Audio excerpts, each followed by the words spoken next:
Thanks, everyone, for being here, especially those that came with us from Chicago. Appreciate you being here. Great team win. We knew this was going to be a hard-fought battle, and it lived up to the billing. Both teams, I thought, went toe-to-toe, and just was a good start by us, and then a great response by Iowa. And then, obviously, the difference was the way that we were able to finish in the second half. So a lot of things that we can improve on, but first and foremost, credit goes to our young men. I thought they put together, again, another really good week of preparation. I thought their attitude was great coming in here. We knew it was going to be a hostile environment, and we had to avoid the first-round knockout. Kinnick and the Hawkeyes, they knock a lot of teams out in the first round here in the first 15 minutes. And for us to weather that storm and then not to flinch after they went on a 17-0 run, I thought was really showed some maturity from this group, which was positive. And then to get to finish was critically important. So all in all, a great team win and very proud of the guys. So with that, how about some questions, please? Fitz, where has that offense been until today? I think the offense has been there. I just think that we've self-inflicted wounds. I mean, again, I thought, you go back when you're across the 50 as many times as we've been in the first 4 games, and with holding calls, with turnovers. And again, I never want to discredit our opponent because I thought those teams played well against us, but I haven't had an issue with the plan. I've had an issue with the self-inflicted wounds and then our lack of competitive depth in some areas. I'm not able to change some personnel. And, the coaches have just stayed the course. We've just tried to coach the guys better. We've tried to coach them harder, be more demanding to the standard. And I think the guys have come along with it. Not that we changed anything. It just, like I said, on Monday, you guys asked me, I said after a couple of weeks, you kind of know what you have and what you don't have. And we've got squeeze everything out of this group, and I think they're coming along with us, and I think that's again a credit to our young men. Coach, you guys gave up more than 300 rushing yards last week. This week was much better. What was the difference? Tommy Armstrong. Yeah, you were there, right? Yeah. I mean, we missed 5 tackles on Tommy or 4. We took bad angles 3 or 4 times on Tommy, and those ended up being explosive runs. I mean, I think Hank had like seven carries for like 180 or 200 yards in the game last week. And that's, it was the edge of our defense. It was our backers and then the safeties fitting off the backers. And if they block both those guys in the corners. No excuses. We just got to get it fixed. And we're going to see some mobile quarterbacks down the road. But I would say that was probably the biggest difference. How about Fadi today? I think he had 4 sacks. Yeah, let me step back, and I should have before, and I'm sorry that I didn't, and I'm embarrassed that I didn't. Brett Walsh, first and foremost, our thoughts and our prayers are with him. He's getting tests right now. He had all the use of all of his extremities. You saw him probably get the thumbs up. I don't know if you guys could see that from your vantage point. Was alert and talking to me. Initially on the field, just had some of those symptoms that our athletic training staff and our doctors, which are the best in the world, are going to err on the side of being cautious and careful. If we have an update, I'm sure Paul will get that out to everybody on our trip back. I don't have anything besides that. I know he's, I think, over at the hospital getting some tests. I don't have anything back, but there was positive as he was leaving the field from what I heard. So our thoughts and prayers are with him. Going back to your question, Teddy, Afadi's a lot like a handful of our older players that weren't very pleased with the way that they've played in the first month. And you get that fork in the road, right? You got a choice. You can either choose to feel sorry for yourself and pout and listen to the negative noise, or you can do something about it. And I thought Afadi's practices the last 2 weeks have been better. I thought we do a non-denominational chapel on Fridays. He did it last night. It was outstanding. His message was outstanding to the team, about doubt and things of that nature. And he was very passionate leading up this whole week, and my hope is that he can build off of that. It looked like he was single blocked a bunch, which earlier this year it looked like we were getting a lot of people chipping our defensive ends and double teaming, and Max protecting in some way, shape, or form. So I think he won a lot of one-on-one battles. Great strip sack there at the end. Gosh, that could have been a game changer. But very, very proud of him. Speaking of big plays at the end, Trey Williams, what did you see on the interception? Looked like just a great catch. We'd have to have CJ in here to ask. You look like he was throwing a dropout to X, trying to make a play, to try to force the ball to continue to move down the field. And it looked like Trey had a great break and just an outstanding catch on the sideline. Coach, did you have any message in particular after Brett was hurt? I mean, you saw a lot of players circled up, huddled up, kneeling. Anything that you said to them? Well, there's an amazing brotherhood and chemistry and love on our team, and I don't think that's unique to Northwestern, but I think it's really the backbone of who we are. And I wouldn't be not surprised that that's what they were doing. I was more focused on Brett at the time, but I just brought him up and gave him a quick update on what I was given from the doctors. And we have unfortunately had that happen in the past, and it's of my opinion that when those things happen, to be fully transparent with the guys in the field. If the doctors had given me some tough news, I would have, quite frankly, been honest with the guys. So again, I'm not going to rush a judgment on anything. I don't think anytime you go to the hospital after being taken off the field is anything that you rush your judgment on comments or you rush your judgment on what may be happening. I'll wait until the doctors give me that. But I was just transparent and told them what the doctors told me. With Iowa not having Matt Vandenberg, do you see their offense being limited at all today? Well, we thought they'd go to Riley. We thought that would be their answer. We didn't stop him very well. He still had 8 catches for 80 yards. So, when you play on the road, when you play Iowa as physical as they are, you've got to be able to contain the run. You're typically not going to be able to stop it, but you've got to be able to keep it inside and in front. And it really looked like we were able to keep things, to minimize gains. And I think that was really key. So then we can get our pass rush going on third. And, we were able to get them to 3rd and 5 or more, which I think for any offense, that's challenging. For you guys that cover us all the time, you know that we've been in that song and dance a little bit too much, and it's really hard to pick up 3rd and long. The Flynn Nagel punt return. I'm sure guys will get on him for getting tackled by the punter, but what did that mean for you? Yeah, Hunter had a tackle too, maybe 2. It was a punter tackle fest today, I guess. Yeah, I mean, we got so much work to do there. It's unbelievable. And we've been great all year. So I'm going to credit Iowa. It looked, from my vantage point and from my eyes upstairs, like we just got our butts whipped. It looked like we got blocked everywhere. Everywhere we got blocked. So I got to look at the scheme. I got to look at the personnel. I got to look at what we're teaching fundamentally and technically.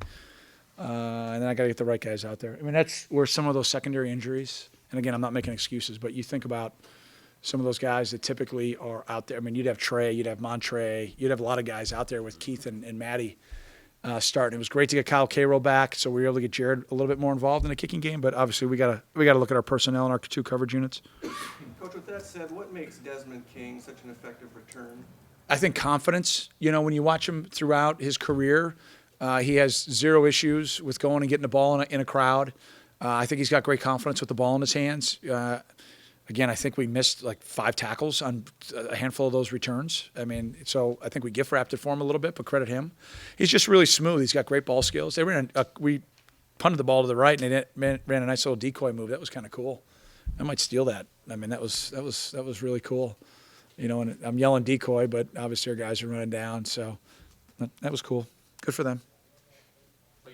Time today, was there anything that you were doing schematically different than you might have done in weeks past with your offensive line? Yeah. Pass protection, or Not really. Yeah, no, not really. I thought the guys just really executed really well. I thought Clayton had that better football clock in his head.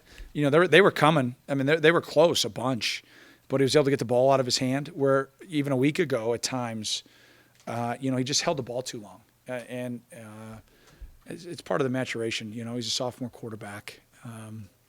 But he's growing and getting better. Tough place to play. I thought he handled it well. I mean, this is as hostile as you're going to, we're going to see 3 road tests in a row.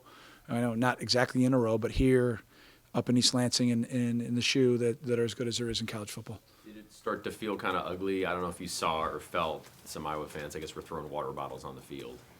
Sometimes passion gets the best of all of us. So I think that was probably a passionate moment there. Coach, you've taken some lumps over these first few weeks, and some up and downs, and then even in this game, a lot of adversity that you had to overcome, and you were able to do it this week. What was different? I don't think we beat ourselves. I mean, you guys have been covering us. I mean, we would make plays, and there'd be a holding call. We'd have a guy wide open. We'd overthrow it, underthrow it. We'd have a guy unblocked at the point of attack. We'd miss a tackle. We've played good football teams. It's not like we've played bad teams. And when you have to beat 2 teams on a Saturday, you typically don't win. And it just sometimes it takes, eventually you got to be tired of it as a player. You know, I lived this as a player myself too, and it had nothing to do with what Barney and the coaches said. You just got to go out and play. And I think there's too many times that guys were trying to do too much over. I don't care what excuse we want to make. You just got to go out and play. And that's what we've been talking. Just go play. Just go keep playing. We lost our cool a little bit at times today. There were some things that were going on, and the guys are coming over. I'm like, just worry about what we control. You know, we don't control this, and we don't control that. You know, you get where I'm saying. Yeah, I'm not going to talk about all the specific things, but it's just chill out. I mean, I'm serious. I don't know how many times I've said that over the last 5 weeks. Just relax and play. And I think that shows our guys' passion for wanting to win. But you can use passion against yourself too. You can get out of sorts. You know, typically on offense, then you get holding calls. You get those types of things. On defense, you get bad eyes because you're trying to do too much. So we just got to do a better job coaching. You know, and we're just going to keep grinding. I mean, what was the message to the staff? What was the message to the team? I'm just going to keep grinding you. We're just going to keep grinding. What we do works when we do it the way we're capable of doing it. It works. It works. We've won a lot of football games, a lot of games by doing it the right way. When we do it the wrong way, we've lost our fair share too. So it's a simple choice. Do the right thing.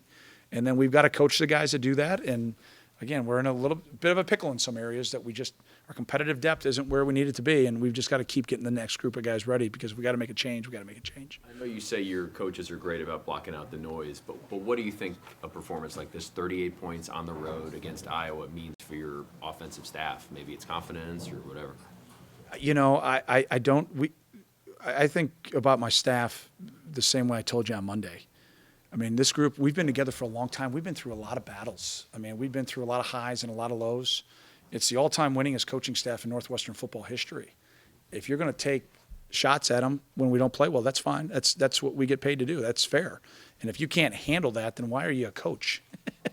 You know, I mean, I should be coaching Jack, Ryan, and Brendan. I mean, you get what you deserve. And if you don't play well, that is what it is. But, you know, I mean, when 6 years ago, everybody wanted me to fire our defensive staff, you know, and you stay the course, you coach better, you recruit better, and you win a lot of games. And I get it, you know. Typically have, you know, 40,000 fans at home that are coordinators, and then I don't know how many on your websites. I don't know. I mean, it's just what – I'm not being negative. That's just what it is. And that's college football. It's pro football. I mean, I don't think you get caught – if you get caught up in it, Teddy, it's a roller coaster, man. It's just – it's not worth it. And I think if you can't take it – you shouldn't be at this level, and we got to produce. I mean, that's what we got to do. Coach, a big day for Justin after 3 straight under 100. Was that more of on the offensive line creating holes, or was that him with patience and vision, or was it a combination of both? Yeah, it looked like from my vantage point, again, I haven't watched the tape, but, you know, did we have a holding call? The one penalty for 5 yards. Yeah, I mean, that's probably the biggest difference. I mean, you know, last week he's over 100. I mean, he had 3 runs that we had holding calls on that it was a one-man breakdown behind the ball. It wasn't a point of attack hold, you know, and you get up over to the Ryan field and you want to jump off of it. You know, as a coach, you just shake your head and wonder why we would do that. But, you know, he's been outstanding the last 3 games without the ball in his hand. If you go back and you watch the tape, just outstanding. Just outstanding, the physicality and protection. And different things. And so, you know, he's becoming a complete back, catching it well. All right. Thanks, Coach. All right, guys. Thanks. Travel home safe. Appreciate it. Go Cats. Anthony, which stat are you enjoying there? Justin Jackson's, let me make sure I read this correctly. 26 carries for 172, only 1 yard loss. So that's a net of 171, 1 touchdown, or the longer 58, which was, from my point of view, an exceptional run. But, you know, that's this guy right here, man. Jackson Avenue. Does this feel like the kind of game that can flip around your season? Oh, definitely. I think coming in here in a hostile environment, going against a great opponent in Iowa, taking a personal challenge for, you know, especially from my class. You know, we had never beaten Iowa. So this is definitely a win that could turn our season around. And we're going to take it one game at a time from here. But this is definitely a great start in the right step, in the right direction. Just the same thing. What do you think? I mean, yeah, it was huge for us. You know, obviously – dropped some games we felt like we should have won, and it came down to the end, and we didn't make the plays. And we felt like, obviously, this week we made the plays with Trey getting that big interception. And going into the bye week, you definitely want to win. And now we get some time to rest our bodies and come back ready to play next Saturday. Saturday after next. Anthony, Iowa couldn't run the ball today. They ran it 41 times for just 79 yards. What was the difference between this week and last week when Nebraska ran all over you guys?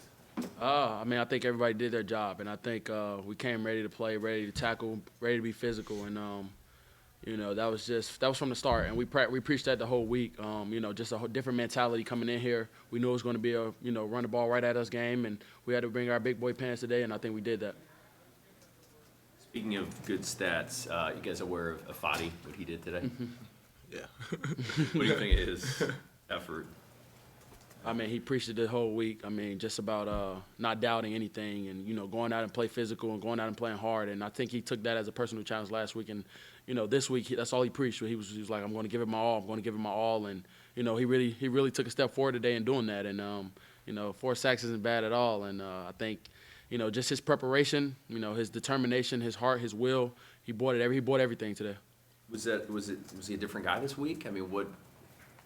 A little bit more vocal, taking it as a personal challenge. Fadi's not one to, say too much, but I think he felt he had to speak up this week and get more vocal and, lead us a little bit more. So definitely he took it as a personal challenge and he responded today. You guys have been through a lot of ups and downs this season, and even today there was, some crazy stuff, and of course Brett's injury as well. But today you were able to respond to those downs. What was different, do you think? Our mindset, man. I mean, we knew it was going to be a fight. Obviously, having that punt return in the beginning of the game was great, scoring pretty quickly, but we knew it was going to come down to the end. That's how it always does, and not only in Big Ten games, but especially against Iowa. So we knew we were just going to have to keep fighting. Obviously losing Brett was tough, and we wanted to really play for him. And I think he told Coach, I just want you guys to go out there and win, So that's kind of what our mindset was after that, his injury, and we just kept chugging, and finally, got the win at the end and made some plays. Did the holes feel bigger this week? Nah, I mean, you just got to, especially against Iowa, you're not going to get very many opportunities, so you kind of just got to take advantage of those. They have that very good D-line, but I think our O-line and our game plan was great. We changed it up on them a lot, and we tried to counter some stuff, and finally got one to break. But, I think they just kept pushing, and you kind of just beat up a defense like that. So it was a good job by the O-line. Receivers were blocking on the edge, and Clayton was making plays in the passing game. It was pretty cool to see. Justin, what did you see on the big run up the middle for the touchdown? Yeah, man. I mean, our center and right guards got a great push to the to the Mike backer. It's kind of stacked, and it's just a big seam. Our right tackle based pretty well, and so it was a pretty big seam right there. And it was just me and the safety. And I had kind of just been putting my head down a lot earlier in the game, so I kind of just tried to make a move, and after that, was kind of just trying to get away from the guys. Anthony, two of the first 3 plays you were in on, first stacked up at the line, then the sack. I don't even know if they gave either one of them to you, but you were in on those. How important was it to set that tone early that Iowa wouldn't be able to run the ball on you guys? Oh, definitely. They hurt us, the last 2 years definitely on, basically the same play. And, they tried to come out and run that same play on the first play, and we really took that as a personal challenge. I mean, we had to come and stop the run. And, just as a linebacker core, as a front seven, D-line, everybody took it as a personal challenge that we weren't going to let them run the ball on us. And I think we showed it today. And, definitely we can play a lot better, but this is a great step in the right direction. Trey has kind of been, pushed into the starting lineup, and then he's had ups and downs for sure, but came up with one of the biggest moments of his career, probably the biggest moment of his career. How important was it to see him bounce back from getting beat deep?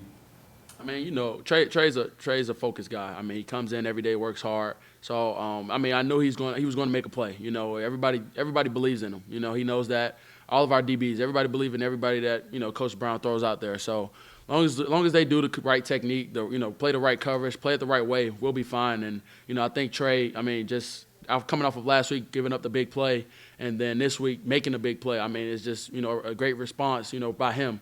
Just taking it one play at a time. It's going to be a fight. We told him that the whole game. We gave up a few long balls today, not on his side, but we gave up a few long balls.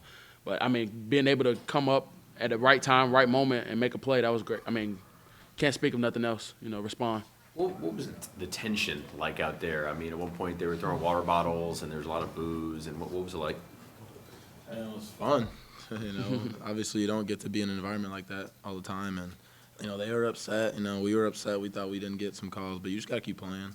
And, once they start throwing water bottles, you kind of know that, you kind of got them riled up, and that's when it becomes even more fun, especially when they're screaming it's third down and you can't really hear anything. That's what football's all about. So we just tried to go out there and keep playing, keep our composure, and in the end, we ended up making some plays, and obviously defense made the biggest play of the game. So it was pretty cool to just come in here and get a win in an environment like this. Go ahead. At this point, does anything that Austin does surprise you on the football field? Nah, I mean, you guys are just seeing this now, but we saw this work ethic and him doing this all throughout spring, summer, winter. So, and even last year, I knew that he was going to have a breakaway year this year, coming and being our number one receiver now. So, whenever he goes out there, I expect him to make those big plays, and he expects that from himself. And that's why he's Clayton's favorite target, and just goes out there and makes huge plays all the time. And he's really the key to our offense right now. I know you guys preach not getting too high or not getting too low throughout the season. Now that you have this big win, what's your message to the guys? And obviously, how do you balance enjoying it with like that good, clean American fun with also staying focused and making sure you're ready in 2 weeks? Definitely. We have our 24-hour rule, so we're going to go home and enjoy this one. But like tomorrow, like Coach Fitz said, tomorrow is, we're flushing it and getting ready for the next opponent. And we got a bye week coming up, so we're going to use that time to get everybody healthy and get the young guys some reps. But, for the most part, it's just, taking it one game at a time, focusing on the next task at hand. And, like you said, can't get too high, can't get too low, but you got to stay the course. It's a long season, one game at a time. Can't win the Big Ten championship, in 1 week. So definitely just taking it one game at a time, and we'll see how everything goes from here. You probably can't win a Big Ten championship with 2 losses. So was there a sense going into this game that you had to win? I think it was just really important for our season. We didn't want to start 1-4. Obviously didn't want to start 1-3, but stuff happens sometimes. You just got to go out there and play. And we really just focused on this game, this moment, this opportunity to come into Iowa and be a team that we feel like is one of our rivals. So from here it's really just about going into each game, the mentality that we're going to have to win, and we're going to be on the road a lot, win in a hostile environment, and 70 strong coming in and going against the world. And that's kind of what our mindset was. Fadi, Fitz and some of the guys talked about this. Kind of, you were a different guy this week, more vocal. I think there was something in chapel where you really stepped up. Run us through the whole week, if you could, the motivation and all that.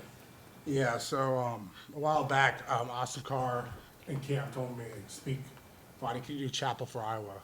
That's always a big game, and I was like, why? I was like, you had a good chapel last year, and I think you should speak for our first road game. So I'm like, all right. So like, weeks are going in. I don't like speaking at all. Like that's one of my pet peeves. So like, weeks are going in. I'm like, I'm doubting myself. I'm like, do I have something to say? Something I say like, will it touch people? So then like I was doubting myself, and I realized like, doubting. That's something significant right there. That's something that we all do in our everyday life. And a person that for chapel I talked about was Thomas, doubting Thomas. Because that's what my old man would always say. Oh, like we go to church, he'd be like, oh, that's doubting Thomas right there. So I was like, so we read John chapter 20, verse 24 to 29. And in that verse, like he said he needed Jesus Christ resurrected from the dead.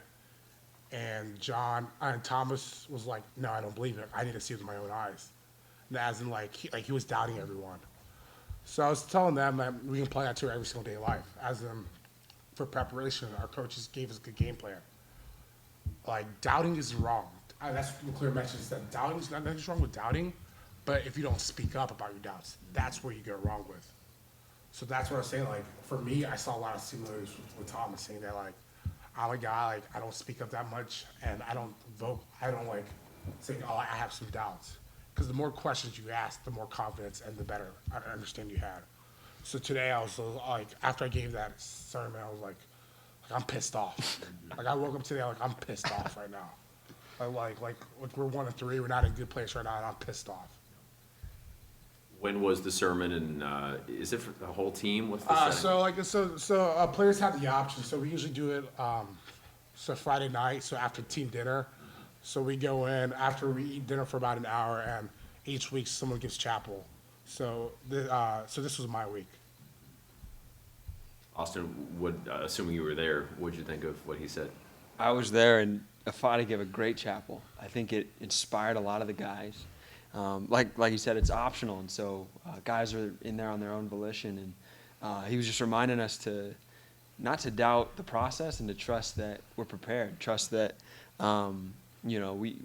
doubting Thomas had to see the wounds to believe, but we don't need to see. We don't need to be seeing the negative things, right? We don't need the evidence, all right? Because if you need the evidence for everything, like then things won't work out. So at times, like we had a new game plan, and we didn't know about the evidence. So that's where it goes in. Like you got to overcome those doubts and ask questions.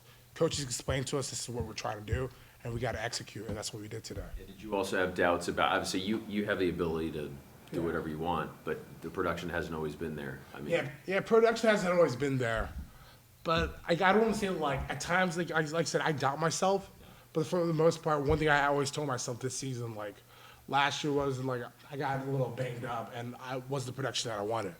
And I said this season was like I always kid around like I'm his 5th year senior now, like so I always say I've seen it all, like I've seen everything, man. I've been here from the beginning, and I'm like don't get rattled if I don't have the production that I want. Like don't be like, oh no, like life and death, like what am I gonna do? Like patience is a virtue, and it's about to show up because I've worked my ass off. Fadi, the run defense was really strong today, and that helped set up 3rd and longs that obviously you capitalized on a lot. What kinds of things were going right for you guys defensively? Just like I think it was the first drive. Like we got a 3 and out, I think. I don't even know, but I think it was. And we were just pissed off. Like we were just like we're in Iowa City. We lost 3 straight games, and we're not leaving without a win. And that's just our demeanor. Like I've never seen anything like it. It was great. It was something special today. how about your last sack, the one on 3rd down when they're driving? Yeah. That sack, that's hands down my favorite sack right there. Like that's 7 dream. Like beating guys clean off the edge and just a blindside hit. Like when you think of a sack, like that was my first time ever like getting a sack like that. So I'm pumped about that. You guys have had a lot of ups and downs, and even in this game, the bottle's getting thrown onto the field, and then Brett Walsh's injury as well. How do you feel that you were able to respond to those downs today and come out with the most important win of your season to date? I think it came back down to regrouping as a family on the field. Many times when we were in the huddles, either as a team or as an offensive or defensive unit, Coach Fitz is reminding us, it's about us. It's about this group right here. It's about us, 11 against 70,000 and proving them wrong when they say that we're not good enough to beat their team. So focusing inwardly and not letting the noise really get to us. Austin, if you could, I remember, 2 of your 3 touchdown catches right now. One where you got your foot down, and then later where you bounced off a safety, it looked like. Can you run us through those 2? Yeah, so the one where Clayton was scrambling, I actually ran the wrong route. It was a communication error, I think, between the sideline and the guys on the field. But, Clayton can be magic sometimes, and I think he was magic. He was able to extend the play. I was able to loop around the defender, and Clayton put it in the right spot. I should have got 2 feet down, I think, but, won't have to worry about that for now. And then the other one, it was I think it was a great play call, trusting Coach McCall and what he sees from up in the box. It really came down to me and Clayton's timing, and it was right on point. Clayton put it right on me, and I think the defender hit me right in stride so that I could just bounce right off, and Ben Skronik got a good block downfield. So really good team effort.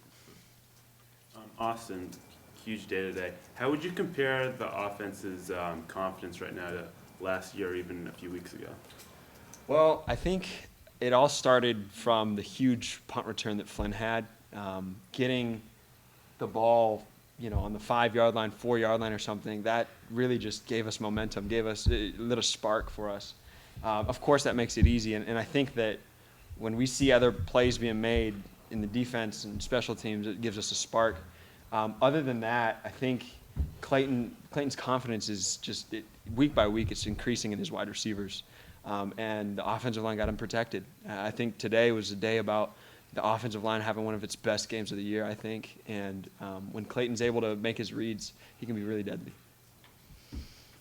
Fadi, today you were in a situation that the defense has been in twice before. End of the game, needing to stop a drive to get off the field and preserve a win, and twice you guys have failed. Today, you succeeded. Was there anything different in practice, anything different in prep, or was it just something where it just was able to work today? All I could think of was like it was 3rd and 6, and they called a timeout. And I remember going up to the defense and saying that like this is where champions are made. And shortly after that, Trey Williams got the interception, and that solidified the game. So like I said, we were hit with adversity. Going into half, we were down because it's just poor errors on all 3 phases. But like I said, just our demeanor, and when you have that demeanor, we're unstoppable, and that's what we need to build off of.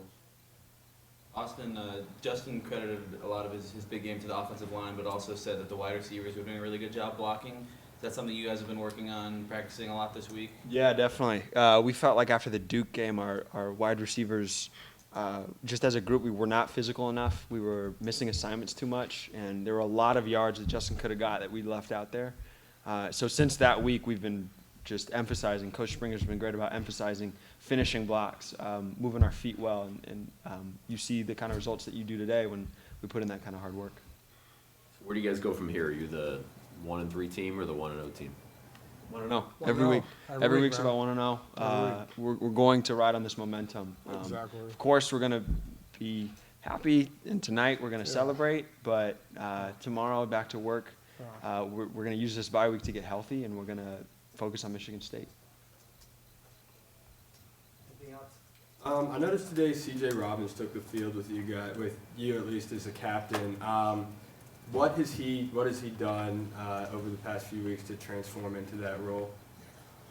So CJ, I felt like should have been a captain beginning of the year, but unfortunately we had 4 captains and he was the next one in line. So Matt's been a little dinged up, and he could have traveled us. So Coach Fitz like CJ was next in line for captain, and rightfully so. Like that man's been here since the beginning of time. We always kid around with him, but he's just a tremendous leader, and he really stepped up today. Like he did a great job today. Yeah, when I first came, I was number 89 and he was 90 back then, so our lockers were right next to each other in the locker room. And he was a great older guy who led me well, and lived with him for a year, actually a couple years ago. I think he's very deserving of leading us out there because he's been a leader since day one for me. How many players would you estimate were at Chapel? Is it like more than half the team? How many? Probably about half, right? Yeah, about half. So we have 70 guys that travel with us, so I'd say probably around like 45. Like everyone has their own, so it's really just half the team. That's in a hotel ballroom? Yeah, in the hotel auditorium. Yep. Like, yeah. Yep.